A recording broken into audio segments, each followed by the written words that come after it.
first thing I wanted to talk about is gender mainstreaming of policy generally. Gender budgeting is part of gender mainstreaming. Gender mainstreaming, as you all know, is making sure that policy is gender sensitive. It takes into account the different needs of men and women. And while men and women have different lives, women largely responsible for looking after the children and family, men largely responsible for providing the money to do so. While those differences apply, then budgets have to be different. The way in which you spend money will impact differently on men and women. For government policy, what this means is that we want government policy to be these four things, and I'll go through each one. Effective just means that the government meets the promises it has made to the people. That the policies that the government has do the things they say they will do, which might seem obvious, but sometimes you develop a policy as a civil servant, and when you actually come to apply it, to implement it, it doesn't work. So how do we know that policy doesn't work? Because we're monitoring the impact of it. And we can talk more about that. So the first test of any policy is it effective? And is it effective for the different groups in your population? Is it effective for men and women? And is it effective for the minority groups that we've talked about this morning? People living with disabilities, people with different types of health needs, people from different ethnic groups. So we need to find a way of gathering information to be able to see that all our policy is effective. The second point here is efficient. And by efficiency, I mean it in the economic sense of it makes the best use of resources. And you heard a speaker this morning talk about how much it costs to buy fish to release into the rivers. So the question is this an efficient policy? Is it the best use of the money you have to spend? Maybe not. The third point is accountable. And this is very important in any democracy, that the government is accountable to the people who have elected it, the people of the country. What explanation can you give as civil servants?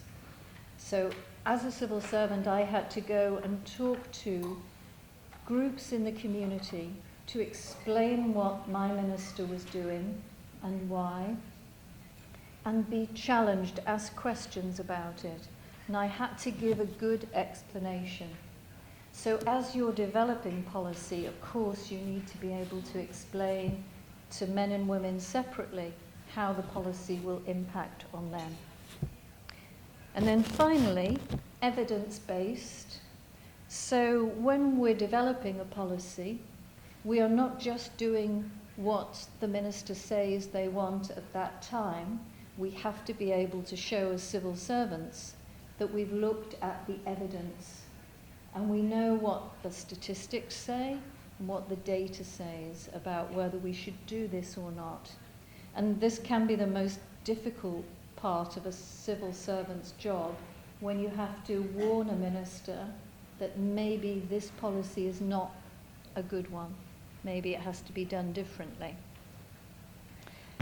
Okay, so I would like to talk to you about 3 different examples of how gender budgeting has been done and what the benefits have been, and maybe what the barriers have been for these examples.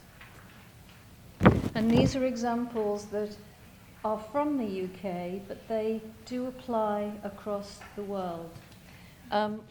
I do a lot of training of both civil servants and people in Parliament, and I find in Ukraine recently I was training the Parliamentary Committee on Public Accounts, who are responsible for holding the government to account for how they spend their money. And they all see how this could apply in Ukraine. And similarly, I've had the same conversations in Jordan, in Armenia, in Morocco, in Korea, in Vietnam. In a lot of countries are in the same position. We're all trying to do this.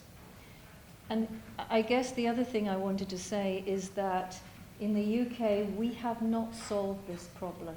We are not doing everything right. We want the government to do much more than it is. But we do have some case studies, we have some things that we've done, examples where things have been successful.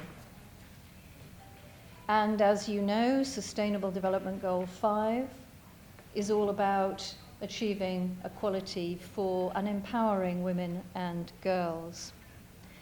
And this, if we achieve this, it will support some of the other goals. So I've picked out a few. It will support SDG 1, which is the eradication of poverty, the ending of poverty. SDG 8 and 9, full and productive employment and decent work. We can get these things through gender-responsive budgeting. SDG 16 calls for peaceful and inclusive societies. Again, this is about making sure that women's needs are included in peace building and reconciliation. And sometimes this is as simple as making sure that women are around the table when peace negotiations happen and when people are thinking about how they spend money on rebuilding after conflict situations. And then finally, SDG 9 talks about the need for sustainable industrial development. And this is something that is very important for women. Where there is no work for women, where women find it difficult to get jobs, maybe there is a lot of unemployment. There are a number of things we need to do. And one of the things that can happen to women is that they can be trafficked into sex, into the sex trade. They can be trafficked out of the country into other countries, countries like the UK, where many thousands of women come every year to be forced into prostitution. This is not sustainable. The damage and the economic costs of women who are involved in prostitution to the women and to the society are very great. In the UK, we are working to work out the costs of prostitution. This is the cost to the state, to our health service, and to the women themselves, the damage that's done to them, and to their income over their lifetime.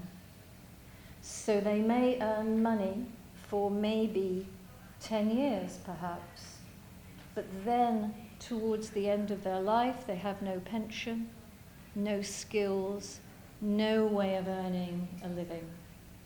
So these are long-term issues that we need to think about. And I'll say more about that as we go. Okay, so I wanted just to show you this. It's from the World Economic Forum. It's not a very clear slide, so I'll read it out to you. And this is a global picture. So at the very top, you've got the overall gap between men and women. And men are largely better off and have more power, more influence. They're represented in decision-making and in politics more than women. And that gap has been measured by the World Economic Forum. So overall, men have are about 68%, and women have less power and money. And then these lines underneath show you women's economic participation, and opportunity compared to men's, and that is 59%. Educational attainment, there's much less of a gap globally. So for that, women and men, there's about 95% equality. So only a small gap. And the same with health and survival rates. Across the world, a very small gap, 96% equality. But then if we look at political engagement, this bottom one, you can see how small the section is for women, 22%. And I think somebody this morning mentioned the fact that you had 13% of women in Parliament, and you now have 16%. So that shows where Thailand is against the global figure. Some parliaments are doing very well and are at 50%. My own parliament, the UK, where I work, they are around 25-26% at the moment. So we have a long way to go to do better. We have done some things to get more women into Parliament, which I can talk about if that's useful for you. Okay, so what does that mean? What this means is that if women are not present in decision making, it's very likely that policy will be made without thinking about the impact on them. It's very easy when people are not around the table to forget their needs. And that's true for minority people as well, ethnic minority people, disabled people, and so on. So what we need to do, I'm suggesting here, is improve women's representation. We need to gather data on men and women separately.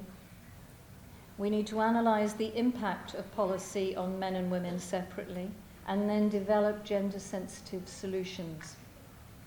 So in terms of what you can all do today in your day-to-day job, it's improving women's representation. That's a long-term thing, but you can start to do what you can on that. But immediately, it is possible for all of you to start to talk to women's organisations who are working on the front line, who are working in communities at the grassroots.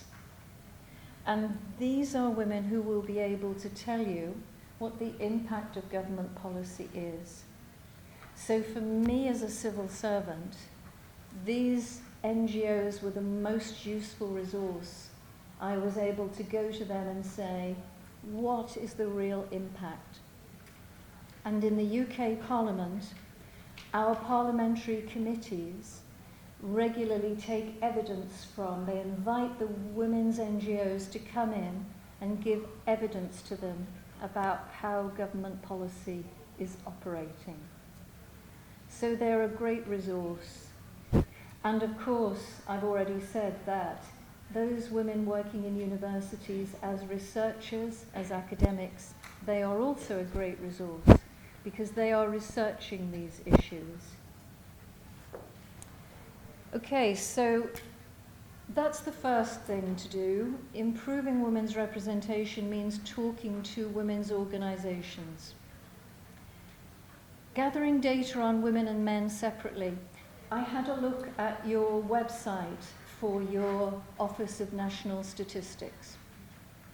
And there is some information on there, some gender disaggregated statistics, where you can see the impact on women and men separately, and how women are represented in the labour market, for example. I think it's possible that you might have to do more to break down your statistics to see the difference between men and women. This is an area where we have to do more in the UK. And one way in which we've done this is our Office of National Statistics has set up, actually, can I stop and ask, is there anyone here who is from who works at your Office of National Statistics? If there is, could they put their hand up? Nobody here today, okay. So, what our Office of National Statistics has done in the UK is to set up a users group, a group of civil society organisations and statisticians working in the universities who are interested in gender statistics, and that group advises them on how they can improve the way they collect their statistics. And I was the special advisor for the Parliamentary Select Committee on Women and Equalities when we did the inquiry on how the UK is implementing SDG 5. And we called our Office of National Statistics to give evidence to the committee about how they measure the achievement of SDG 5 if they don't have the statistics that show how women are being affected by government policy and what women's equality looks like. So this, for me, is a very important area to work with your National Statistics Bureau and for them to work with women's NGOs and with the academics working in the universities. And then we have to do the analysis of the impact of policy on men and women separately. Many of you here are civil servants and you do this work all the time, analysing the information you have to decide how things can work better. This is something that those of you who are staying for the next 2 days, for the 2-day workshop, I will go through specific tools that you can use to do this analysis. But what I wanted to say to you today was, you already have some of this information that you're using every day. If you don't have the information, then one way to get it, which I've used in the UK, is to bring women's organisations together as we are today and to ask them what is happening, ask them for the information, and then use that. That's your analysis of impact.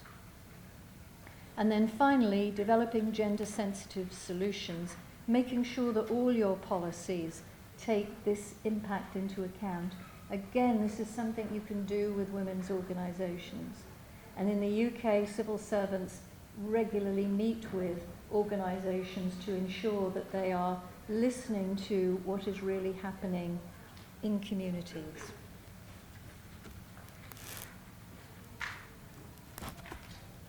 Okay. So, just to recap why we should do this. For our policies to be effective, we must understand the impact on everybody. We must ensure that our policies benefit everybody. If they don't benefit everyone, we need to be able to explain why not. And finally, government is accountable for this. So we must, as civil servants, we must be able to point to the evidence we used to decide what our policies should be. So with the example of the fish going into the rivers, we need to be able to explain why we're spending so much on fish and not giving the money to something else. Okay, so I'm going to turn now to the budget. I've talked about policy generally, but the budget is the key area of policy. And I've said here that the budget serves the purpose of macroeconomic stabilisation, so making sure that Thailand has a stable economic framework within which your businesses can operate, that trade can carry on, that people can employ people, that you have a stable labour market. It's also for redistribution of income. So already people have asked questions about how you're helping the poorest people in Thailand. And those people will be mainly women because it's mainly women across the world who are poorer than men. And finally, the budget is a way of allocating financial resources across all the things that government wants to spend money for. And it's this allocation that we need to look at to see how it benefits men and women separately. Into this. And when I say shrinking economy, I'm thinking about the loss of population in Thailand. So here is a graphic from the World Bank, and you can see that in many of the big economies in the world, we face a shrinking population. So this shows you the loss of population by the end of this century. So over the next 80 years, Thailand is the second one, and you will lose about a third of your population, about a third of your labour force by the end of the century. Japan will lose even more, 41%, down to Bangladesh, which will lose nearly 10%. And the difference, of course, is where you are in the development cycle. 60 in 10 years' time.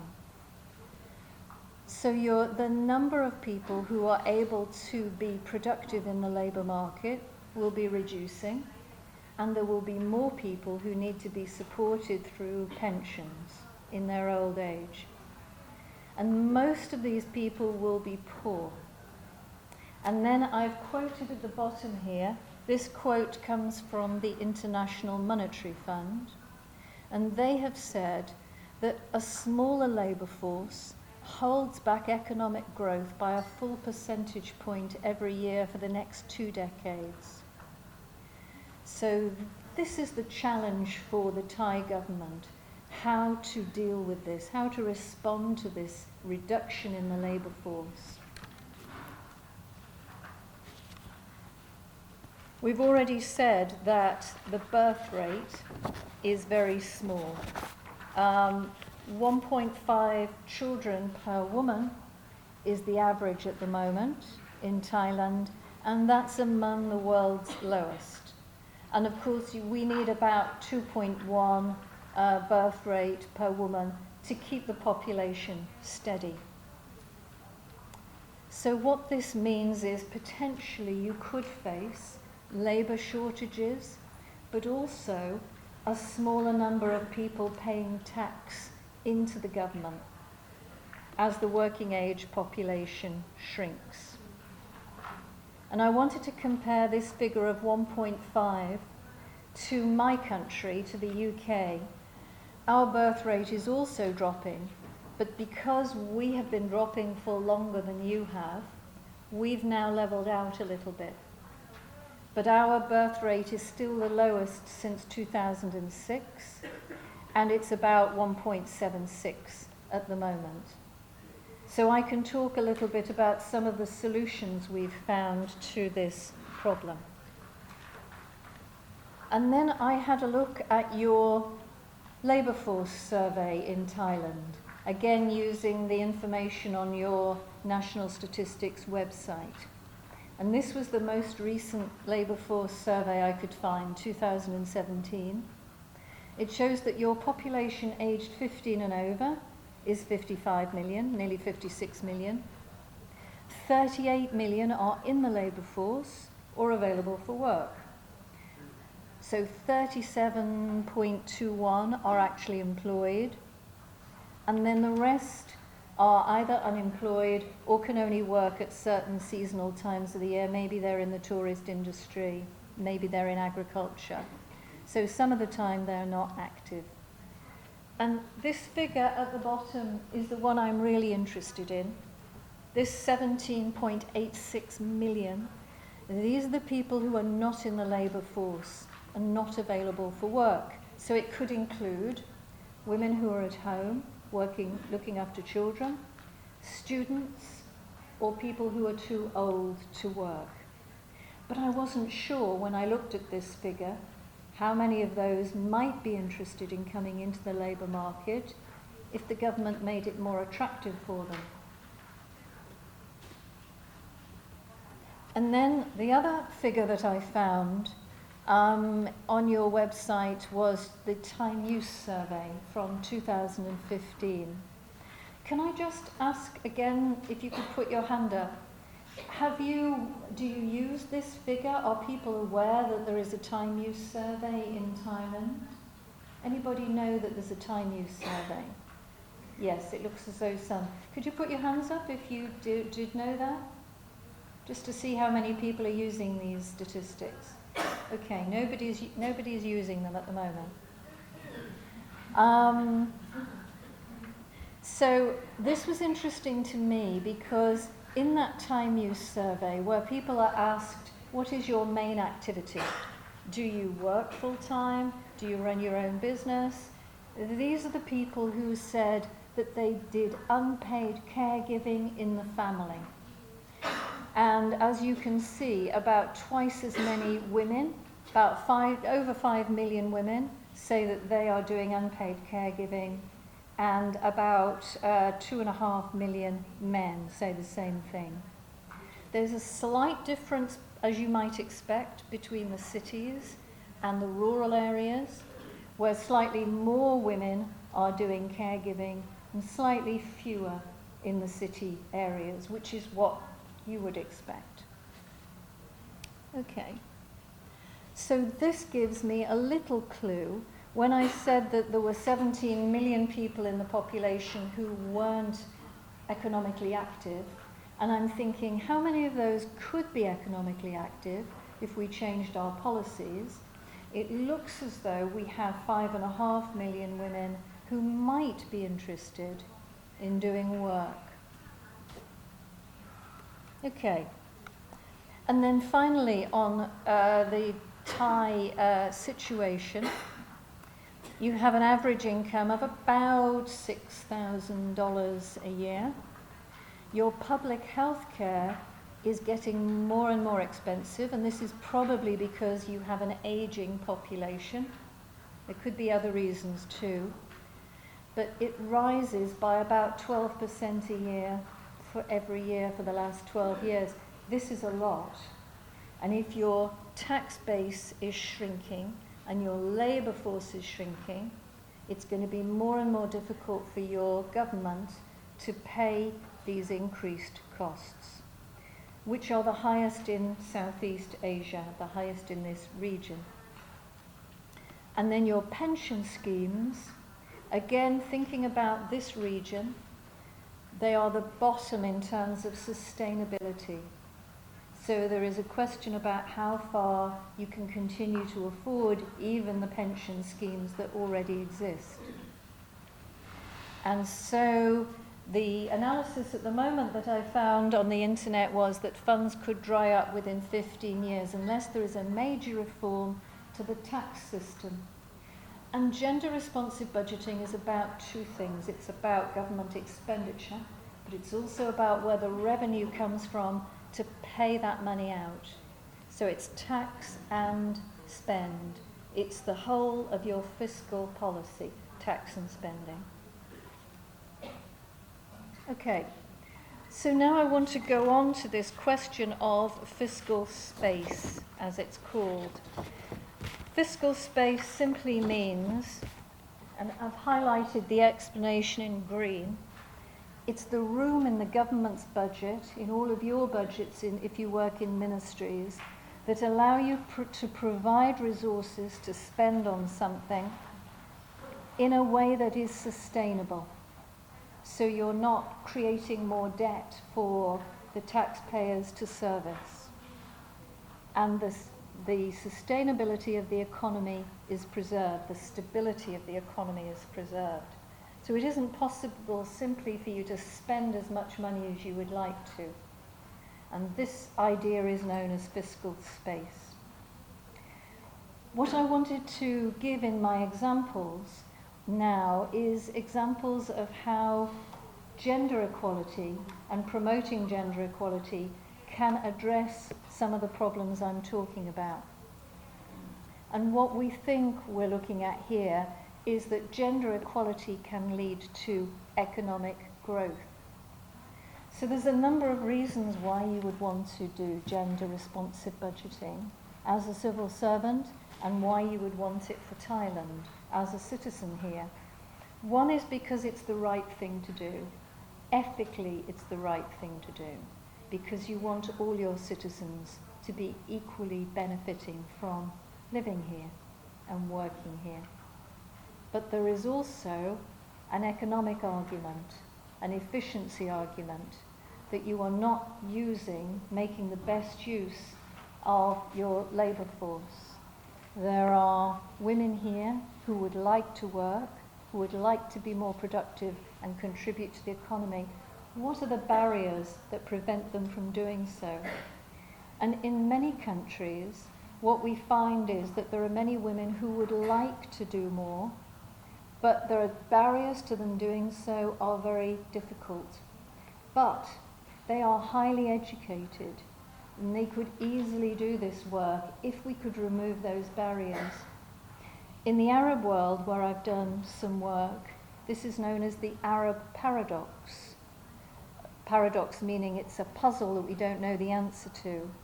That women are very highly educated in many countries in the Arab world, but they do not work. So they leave university with good degrees, maybe they have a PhD, but they do not work. And most of this is because of cultural barriers to them working. Maybe that's true in Thailand, I don't know. But we can discuss that as we go through. Okay. So I want to talk a little bit about where you're in an economy that has less than full employment. You need to think about who isn't in the labour market, who might want to come in. And this is an area where, as I've said at the bottom, the government can spend, and this spending is an investment.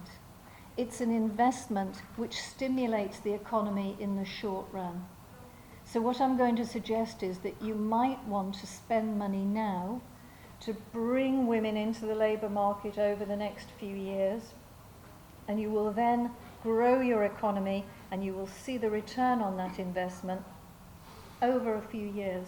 So the government may have to invest now in order to see a return later on. Okay. So I want to give my first example. This was a way of enabling women who currently spend time caring for children to come back into the labour market and find jobs. However, if we invested the same amount of money in physical infrastructure, all those jobs did was provide jobs for men that were short-term. We also found, finally, this last point, was that we could recover a larger proportion of our costs. So the government made this investment, and we found that because more women were then able to work, those women began to earn money and pay taxes. So our tax base increased, the government's revenue increased, and it increased, meaning that the money that they had invested, they got back in increased tax. Okay. So this is a little graphic which illustrates what I've just said. And this is just for the UK, but it's broadly true for all the 7 countries that we looked at. Investing the money in care gave that amount, 1.5 million, and 750,000 jobs if it was invested in construction. And by giving women access to this care, this created jobs for them as well. Okay. So this is what the figures look like. And again, this is for the UK particularly. What we gave children was just over 3 million children were given 40 hours of childcare a week. The cost to our finance ministry was about £55 billion. and that's 3% of our GDP. So that gives you a sense of the proportion. This created employment, new jobs, both in the childcare industry. So new childcare services were set up all over the UK. But then those mothers who had been looking after those children, they moved into the economy, and that created more work for them. 1.7 million new jobs raised the employment rate by up to 4%, but the female employment rate by almost double that, 6.4%. And then, as I said before, the increased tax revenue from all these additional earnings and the indirect tax from the increased spending. So as these women had more money, they were spending more, so the indirect tax that goes to the government also increased. Those women also stopped receiving money from the government for their social security because they weren't working. And that meant that overall, about 95%, 89 to 95% of what the government had laid out was recovered in tax. Okay, and then I wanted to show you what the same figures looked like for the other 7 countries that we looked at. We've already said that up to 1.5 million jobs were created in the UK if 2% of our GDP were invested in the care industries. We found that investing 2% of GDP in the other countries in public services that around care would create almost as many jobs for men as investing in the construction industry. And that was a surprising result for us. We didn't think that would happen, but it did. And that was true for the UK, for the United States, for Germany, and for Australia. We also found that it would create up to 4 times as many jobs for women.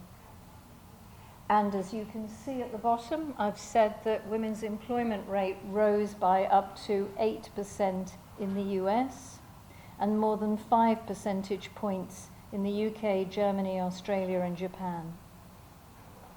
So this was found to be a very useful way of looking at the choices you have when you're thinking about how the government can spend the money it has in its budget.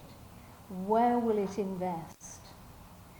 This is an example of where we found that research in our universities gave us information about what the impact on women would be and what the impact on men would be, what the impact on the economy broadly would be. So I offer this to you as an example of how you might think about what your investment decisions look like. This is an example about comparing childcare with the construction industry, but there will be many more examples in your own budget where you might think, how could this money be spent better than it is? Okay, so I've talked a little bit already. Let me just check the time. Okay, so I'm overrunning. I'll try and go a bit faster so that we have time to ask questions. The causes of women not being able to do this work, we've seen labour market barriers. Women's caring role gets in the way of them doing this work. Women are also less able to travel, so they're less competitive in the labour market. It's more difficult for women to get well-paid jobs because they often mean that you have to travel to them rather than working locally. And some of this is about looking after children, but some of it is about safety. So sometimes women feel it's not possible for them to go to a job a long way away because they would not feel safe. And then finally, what I called here STEM skills, which is an acronym in the English language for science, technology, engineering, mathematics. These are the skills which are highly paid, but where women are less often found in those economic sectors. So there's something about the way in which globally labour markets are segregated by sex. And this is true everywhere. I can't think of a labour market where it's not true. So I've tried to show it here. Most of you will be very familiar with this idea. If I can stand.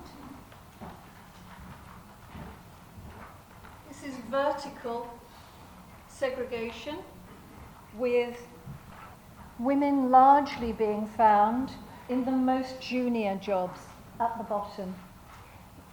This is not universally true. There are some women doing senior jobs and there are some men doing junior jobs. But if you look at the proportions, in every labour force you look at, you will see, even in the Nordic countries where equality between the sexes is much more established, you will still see this difference where it's mainly men in the secure, formal economy doing well-paid jobs and mainly women in the informal economy. And this is the cause of the gender pay gap. Some of it is direct discrimination, but most of it is this indirect structural discrimination that occurs because women have to do two lots of work. They have to do their paid work, but they also have to look after children. So that's the first segregation of the labour market. And the second one is this gap. So what I'm trying to suggest here is that the labour market is also divided into sectors. And some of those sectors are well paid, which perhaps might be the digital sector, artificial intelligence, computing, technology. Those might be better paid sectors. And then there are the sectors that are perhaps caring and cleaning and working as a clerk, working as a cashier. These are jobs which are less well paid, sectors that are less well paid. And again, in almost every economy in the world, you'll find that these sectors, women are overrepresented in the underpaid sectors and men are overrepresented in the sectors that pay well. And there are lots of reasons for this. But this is another area where all economies are failing to take advantage of the skills and the education of women. And if you have an educated female workforce, that's a waste of Thailand's resources, not to use them in the most productive way. So if you can begin to break this segregation down, you will see growth in productivity. And I'm going to give you now some examples of how this has been done in the UK. We face the same problem, and I don't want to come here to say we have solved it, but there are some things we have done that have made things better. So first of all, we have passed legislation that forces employers to publish their gender pay gap. If you are a large employer or an employer with 250 employees or more, you must publish your pay gap. Okay, so what difference does this make? We started off, our government was very reluctant to force employers to do this. And this was because they were frightened that employers would see it as another burden on them as employers, that they have to keep this information, they have to collect it, they have to pay, and they have to publish it. So in the first year, we asked for employers to publish this information on a voluntary basis. They didn't have to do it, we asked them if they would do it as a voluntary thing. And you can see here that 5 businesses in the UK did so. So then we went back to government and said, look, it isn't working. You must make this a legal requirement, and they did. And at that point, 10,000 employers published. And that is still a small proportion, but the others are beginning to do it as they realize that they must. But that for us is the difference between asking employers to do this on a voluntary basis and making it a legal requirement. And now, anyone can go onto this government website. This is the Gov UK website where all government information is held. You can go onto this website and you can search for your employer and you can find out what the gender pay gap is. And I was a bit skeptical about this. I wasn't sure that this was going to be very effective. But in the first year, it was very effective because women were outraged, were very angry when they saw what the actual pay gap in the company was. And they started to go to the media. And the media ran a lot of stories on television and in the newspapers and on social media complaining about the fact that women were being treated unfairly. And particularly for us, we found that some of the women who work in the BBC found that they were being paid considerably less than the most well-known men presenters. So there are women presenters who were doing the same job, presenting television programs, but they got very small amount of money compared to the men who were paid enormous amounts of money. And those women were very well known to the public. So when they started to speak out and complain, it made a difference. And it has shifted attitudes. And the employers stopped saying, this is not a problem. They had to admit it was a problem, and they had to commit to doing something about it. So I have been surprised by the fact that this has been really effective. But it depends on how far employers can be shamed, and that varies from country to country. Sometimes shame is a very powerful thing. In some countries, it isn't. So all these things depend on the particular context of this country. But you will know the answer to that. Okay, so now I wanted to talk very quickly about women starting their own businesses and how this can be used as a way of growing the economy. So, we know from the Harvard Business Review, which has recently published this figure, if women and men around the world started businesses at the same rate, ran businesses at the same rate, global GDP would rise by between 3 and 6%. And it would boost the global economy by about $5 trillion, American dollars. So it's a lot. This is worth doing. So about 4 to 6% more men start a new business than women across the world. There are only 4 countries that I could find where more women than men started new businesses in 2016. And these figures are from the Global Entrepreneurship Monitor, which looks at this every year.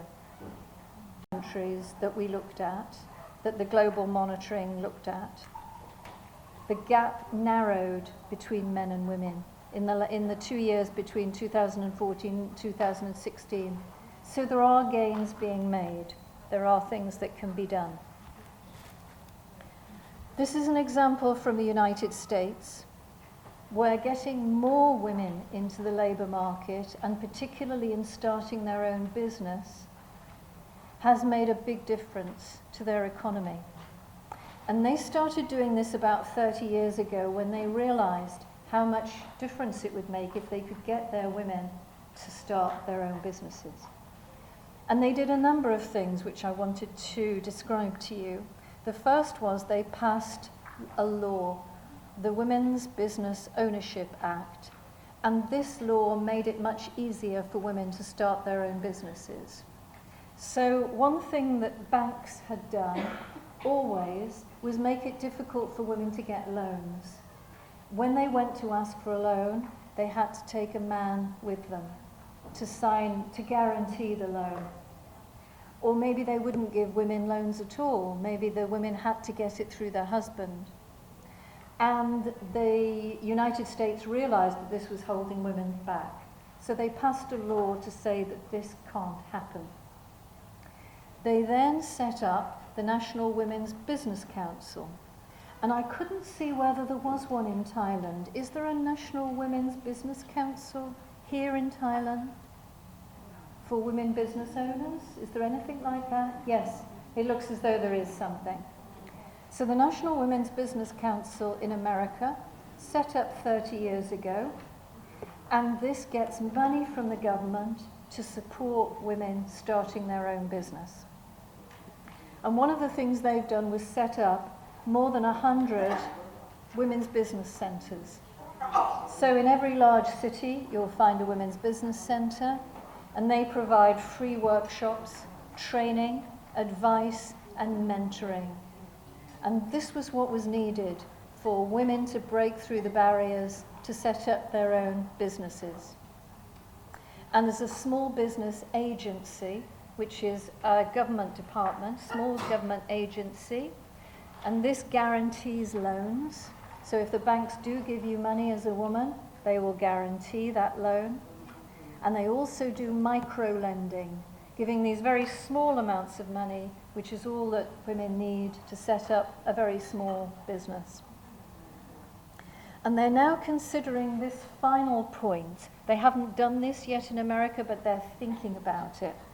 They're thinking about whether, when a law comes before Parliament, they will give it a score. And the score will measure the impact on accessibility to the workforce for women. So every law that they look at, they say, what impact will this have? How will this get more women into the labour force? And we have a similar law in the UK.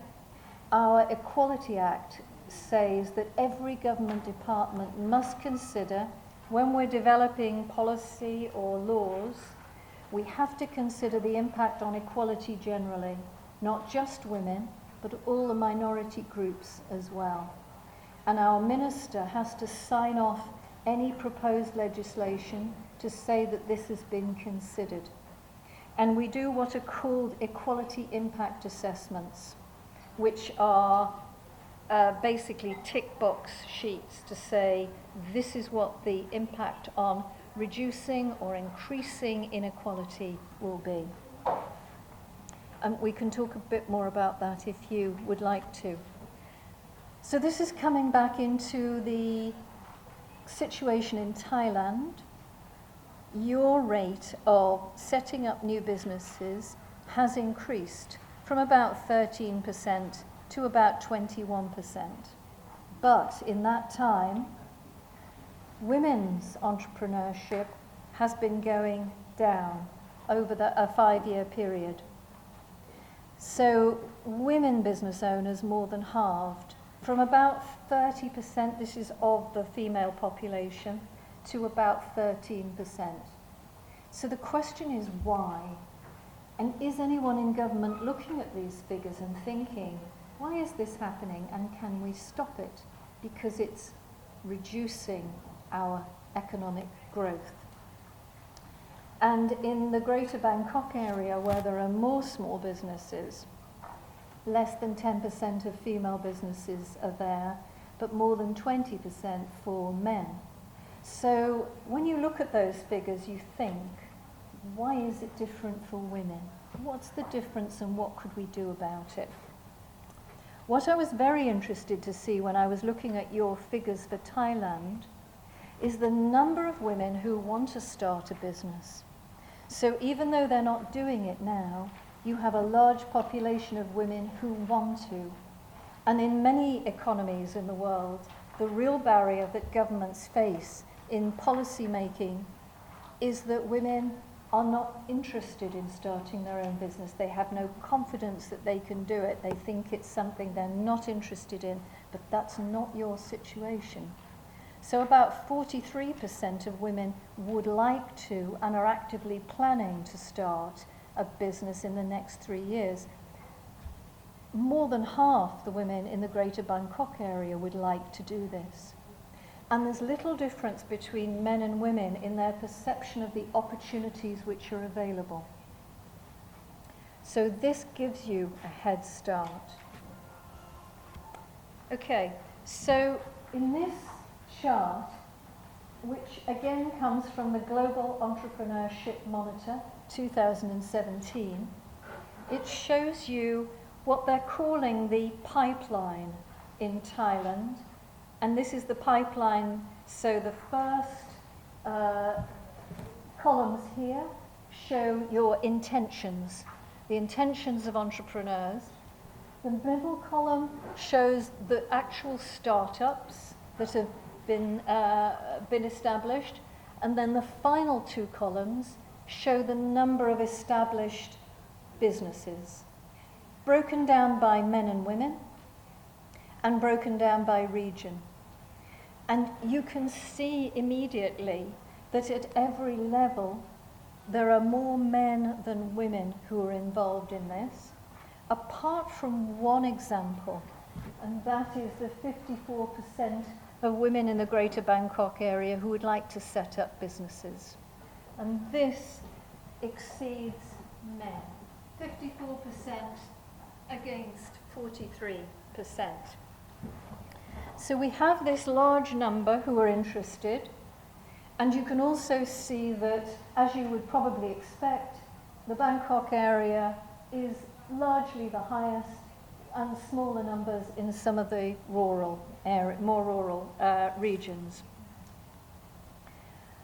As we go through from intention to established business, as you would expect, there's a natural wastage. Businesses fold. And the question is, how can we reduce this amount of wastage? And one way in which we can do it is by thinking about how we can support the women. So if you look at this last figure, by the time we get to established businesses, and I'm looking at Bangkok as my example, we've got 21% male, and it's dropped to 9% female. So from an intention to start a business of more than half, the ones who actually manage 9% of the female population. So I look at that as an ex-civil servant, and I see an opportunity to do something to help those women remain in business. What is happening, and why is it so much worse for women than for men? And I think there might be, if the men are able to do it, it should be possible for the women to do it. What's getting in the way? And this is also a good example of how gender-responsive budgeting can be done at any point in the budgeting cycle. So we might think that the solutions will come at the beginning of the budget cycle when we're giving out money. But at any point, you could look at this analysis and say, we need to know more about why this is happening. So if I were advising a parliamentary select committee, for example, a parliamentary committee that is thinking about how we grow the economy, then I might say, here is a question that parliamentarians need to ask. And if I was supporting a government minister, I would say to the minister, what can we do? Because this is a quick win. If we could find out why women's businesses are folding at this much greater rate, then we might be able to do something quickly to make an investment to change that. And that would be a quick win. In many countries in the world, we have ignored domestic violence. Historically, it has never been an issue. And sometimes I go to countries where they say to them, there isn't any domestic violence here. And this is because women generally don't report domestic violence to the police. They're very reluctant to do so. And that's true in my country. So we know that in the UK, on average, a woman will suffer 35 assaults by her husband before she will go to the police. So there's a big reluctance to trust the criminal justice system in the UK. The difference between the UK and many countries, however, is that we have now started collecting this information.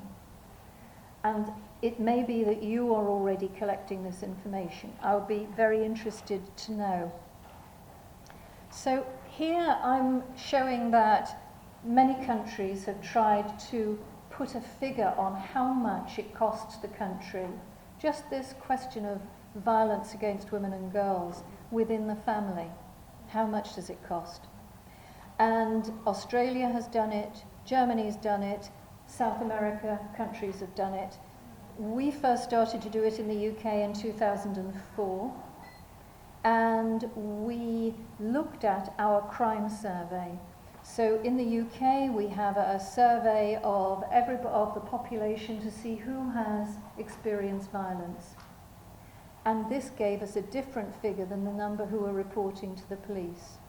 And we were able to work out how much it cost in housing costs if the woman has to leave her home and go and live somewhere else, how much it costs looking after the children if the children have to go into care, health service costs, and the costs to the economy because the women have to take time off work because they can't work while they're recovering from their injuries.